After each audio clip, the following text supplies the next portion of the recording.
অভিনেত্রী শ্রীলেখা মিত্রর উপরে এফআইআর দর্জ করা হলো। বাপরে বাপ, বিরাট ঘটনা।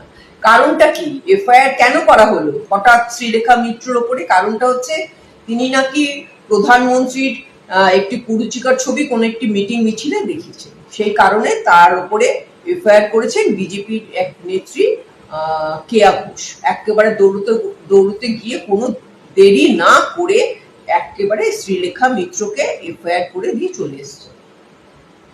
হ্যাঁ, একটা কারোরই কিন্তু কোনো কুরুচিকর ছবি কখনোই সোশ্যাল মিডিয়া হোক, মিটিং মিছিল হোক, কখনোই দেখানো উচিত না। সে একজন আম আদমি হোক আর প্রধানমন্ত্রী হোক।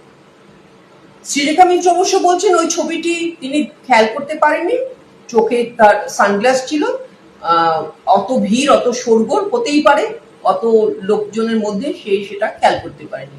যাই হোক, কেয়া ঘোষ একেবারে মানে দেরি না করে যে শ্রীলেখার মানে প্রধানমন্ত্রীর জন্য এত বড় প্রতিবাদী হয়ে উঠলেন, একেবারে উইথাউট ডিলে এফআইআর হয়ে গেল শ্রীলেখা মিত্রের ওপরে।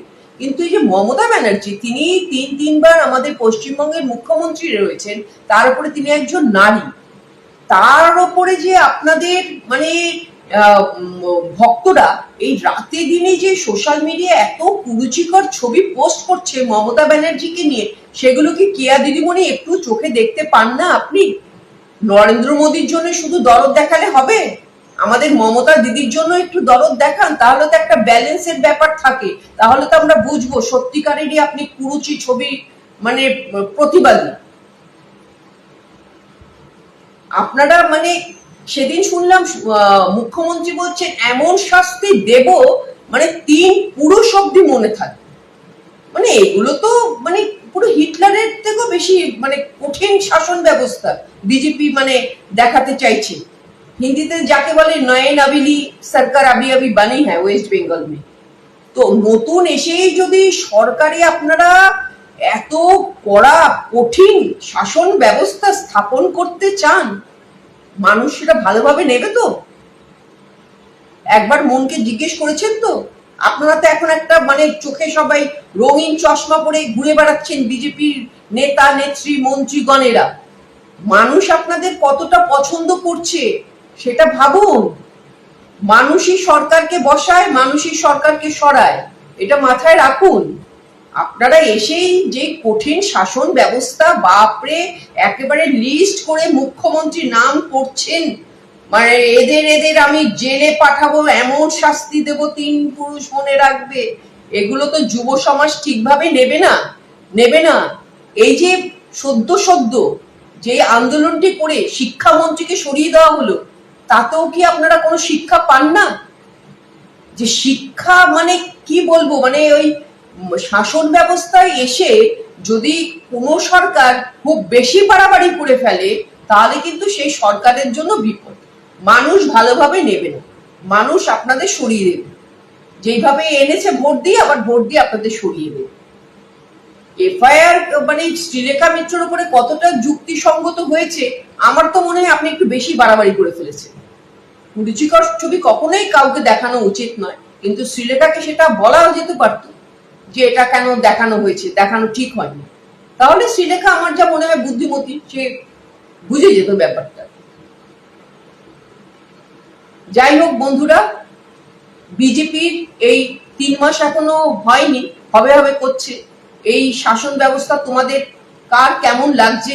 এই কঠিন একেবারে সবসময় তর্জনী তুলে কথা বলছেন বিজেপির সব যত মন্ত্রী আছে, বিভিন্ন বাইট শুনতে পাচ্ছি, যত এমএলএ এমপিরা আছে, তারা একেবারে কড়া হাতে পশ্চিমবঙ্গের মানুষকে শাসন করতে চাইছে। একটু যদি কোথাও ভুল ত্রুটি থাকে তাহলে কিন্তু একদম তারা ছেড়ে দেবে না। এই শাসন ব্যবস্থা কেমন লাগছে আমার কমেন্ট বক্সে অবশ্যই আপনারা জানাবেন। একটা ভিডিও আমি তোমাদের দেখাচ্ছি, দেখো, তারপরে আমি আমার কথায় আসছি। सुनाई दीजिए, फिर आप जवाब दीजिएगा। सुनाइए पीसीआर फुल फ्रेम में। माफी मांग, आज के बाद दिखेगा आज के बाद खड़ा हो तुमसे देश विरोधी, लगो जय श्री राम के उल्टे नारे। क्या नाम है तुम्हारा? किस लिए कर रहे हो सब? क्या नाम है? पूरा नाम क्या? आयुष। हिंदू हो या मुल्ला हो? तो फिर इस पार्टी को क्यों सपोर्ट कर रहे हो? या देश विरोधी नारे लग रहे हैं, फिर भी शर्म नहीं आ रही? क्या नाम है तुम्हारा? कौन नारे দেখলে তো বন্ধুরা ভিডিওটা, এই বিজেপির এক পণ্ডিত আমাদের ছাত্র যুবককে কিভাবে ধমকাচ্ছে, চমকাচ্ছে। বলছে মিটিং এ কেন যাচ্ছে, মিছিলে কেন যাবে, ধর্নায় কেন বসবে, যাবে না। তার নাম জিজ্ঞেস করছে, সে হিন্দু না মুসলমান জানতে চাইছে। কি অবস্থা চিন্তা করুন। মানে ছাত্রছাত্রীরা কারা হিন্দু কারা মুসলমান বিজেপির জানতে হবে। মানে ধর্নায় যেতে পারবে না, মিছিল করতে পারবে না, ছাত্রছাত্রীদের স্বতন্ত্রতা কেড়ে নেবে বিজেপি। এরকম হয় নাকি লোকতন্ত্রে? কখনো হয় না তো। মানে বিজেপিরা কিভাবে এই দেশটাকে শাসন ব্যবস্থা চালানোর চেষ্টা করছে একবার আপনারা চিন্তা করুন। ছাত্রকে টেনে নিয়ে তাকে মারছে, তাকে বিভিন্ন কোয়েশ্চেন করছে, ছাত্র যেন ভয় পেয়ে যায়, সে যেন ওই মিছিলে না যায়। মানে কি অবস্থা আমাদের দেশের শাসন ব্যবস্থায়। ভারতীয় জনতা পার্টি কি চাইছে, ভারতবর্ষকে কোন দিকে চালনা করতে চাইছে ভাবুন বন্ধুরা, ভাবুন। আপনাদের কমেন্ট আমি যেন পাই, আপনাদের মতামত। সবাই ভালো থাকুন, সুস্থ থাকুন। জয় হিন্দ, জয় ভারত, নমস্কার। মাননীয় মুখ্যমন্ত্রী শুভেন্দু অধিকারী মহাশয়, প্রণাম নেবেন। আমি পশ্চিমবঙ্গের একজন খুব সাধারণ নাগরিক। আজকে আপনাকে কিছু প্রশ্ন করতে খুব ইচ্ছে করছে। আমার মুখ্যমন্ত্রীকে আমি প্রশ্ন করব, সেই অধিকার নিশ্চয়ই আমার আছে। বিগত দিনে তৃণমূল সরকারকে প্রশ্ন করার কারণে যেভাবে তৃণমূল সরকার আমাদের মতো ছেলেদের কণ্ঠরোধ করার চেষ্টা করেছিল, আশা করব ভরসা ইন ভয় আউটের সরকার সেটা করবে না। আর করলেও আমি আমার মুখ্যমন্ত্রীকে সেই কারণে প্রশ্ন করব না, এতটা ভীতু আমি নই। এবং এই প্রশ্নগুলো করার কারণে একটা শ্রেণীর ভক্তগণ আমাকে সাম্প্রদায়িক একখা বিগত দিনের মতো দিয়ে দিতে পারে, তাতেও আমার কিচ্ছু যায় আসে না। মাননীয় মুখ্যমন্ত্রী শুভেন্দু অধিকারী মহাশয়, আপনি রিসেন্টলি পশ্চিমবঙ্গের রাজনীতিতে একটা শব্দের আমদানি করেছেন, শুক্রবারী। বেশ ভালো কিন্তু। এবং এই শুক্রবারী শব্দটা দিয়ে একটা সম্প্রদায়ের মানুষকে হয়তো আপনি কটাক্ষ করতে চেয়েছেন। মাননীয় মুখ্যমন্ত্রী শুভেন্দু অধিকারী মহাশয়, হঠাৎ করে আজকে ফোন স্ক্রোল করতে করতে কিছু ছবি পেলাম, যেখানে দেখলাম বিগত দিনে ওই শুক্রবারীদের সঙ্গে মাথায় শুক্রবারীরা যেভাবে রুমাল বাঁধে, টুপি পরার মতো করে নামাজ পড়ার জন্য যেভাবে রুমাল বাঁধে, আপনি মাথায় রুমাল বেঁধে ইফতারের পার্টিতে শুক্রবারীদের সঙ্গে হাত তুলে বসে আছেন মাননীয় মুখ্যমন্ত্রী শুভেন্দু অধিকারী মহাশয়। আমি বলছি, এই শুক্রবারীদের সঙ্গে সেদিন শুক্রবারীদেরকে ভালোবেসে শুক্রবারীদের পাশে ছিলেন? সেদিন এই শুক্রবারীদের ধর্মের প্রতি শ্রদ্ধা জানিয়ে শুক্রবারীদের পাশে ছিলেন? না, মাননীয় মুখ্যমন্ত্রী শুভেন্দু অধিকারী মহাশয় রাজনীতির জন্যই শুক্রবারীদের পাশে ছিলেন। সেদিন তো পাশে ছিলেন, তার মানে নিশ্চয়ই কোনো না কোনো কারণে সেই শুক্রবারীদের পাশে সেদিন ছিলেন। এরকম অনেক ফটো আছে। মাননীয় মুখ্যমন্ত্রী শুভেন্দু অধিকারী মহাশয়, আজকের দিনে দাঁড়িয়ে মঙ্গলবারী বা শনিবারীদের পাশে তানাদেরকে ভালোবেসে তানাদের কাছে আজকে আছেন? না মাননীয় মুখ্যমন্ত্রী শুভেন্দু অধিকারী মহাশয় রাজনীতির কারণে মঙ্গলবারী বা শনিবারীদের পাশে আছেন?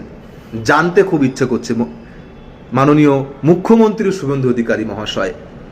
এবং তার সঙ্গে সঙ্গে আরো কিছু ভিডিও দেখলাম যেখানে আপনি বলছেন স্বাধীনতার সময় বিজেপি ছিল না, কোথায় ছিল? বিজেপিদের ঠাকুরদা আরএসএস ইংরেজদের দালালি করত, আপনার ভিডিও থেকে দেখলাম। আপনাকে এই ছোট্ট প্রশ্ন, আপনি আরো বলছেন আমরা যখন সরকার চালাই তখন আমাদের কাছে হিন্দু ধর্ম মুসলিম ধর্ম কোনো ব্যাপার না, ধর্ম কোনো বড় ইস্যু নয়, আমরা তখন মানবতা দিয়ে সরকার চালাই। আপনি আরো বলছেন হিন্দুত্ব আমরা বিজেপির কাছ থেকে শিখবো না। মাননীয় মুখ্যমন্ত্রী শুভেন্দু অধিকারী মহাশয়, ছোট্ট প্রশ্ন, প্লিজ জানিয়ে যাবেন। আমিও তো পশ্চিমবঙ্গের নাগরিক, আপনিও তো আমার মুখ্যমন্ত্রী। আপনি শুক্রবারীদের মুখ্যমন্ত্রী, আপনি মঙ্গলবারীদের মুখ্যমন্ত্রী, আপনি শনিবারীদের মুখ্যমন্ত্রী, আপনি সোম থেকে রবিবারই সবার মুখ্যমন্ত্রী। এবং আমাকে আপনারা কেউ কটাক্ষ করতেই পারেন, কিন্তু এই শুক্রবারী নিয়ে যেদিন যদি কেউ কটাক্ষ করে তার প্রতিবাদ যেমন আমার কাছ থেকে থাকবে, তার জন্য আওয়াজ যেমন থাকবে, মঙ্গলবার বা শনিবারীদের নিয়েও যদি কেউ কটাক্ষ করে তার আওয়াজও আমার কাছ থেকে থাকবে। তাই আমাদের মাননীয় মুখ্যমন্ত্রী শুভেন্দু অধিকারী মহাশয়ের কাছে এই প্রশ্নটা রইল, সেদিন শুক্রবারীদের পাশে মাথায় রুমাল বেঁধে হাত উঁচু করে কেন ছিলেন? শুক্রবারীদেরকে ভালোবেসে পাশে ছিলেন, না রাজনীতি করার জন্য পাশে ছিলেন? আজকেরে যদি আপনি মঙ্গলবারী বা শনিবারীদের পাশে থেকে থাকেন, তাহলে মঙ্গলবারী বা শনিবারীদেরকে ভালোবেসে তানাদের পাশে আছেন, না রাজনীতি করার জন্য তানাদের পাশে আছেন? মাননীয় মুখ্যমন্ত্রী শুভেন্দু অধিকারী মহাশয়, আবার একবার আমার প্রণাম নেবেন এবং প্রশ্নটা রইল।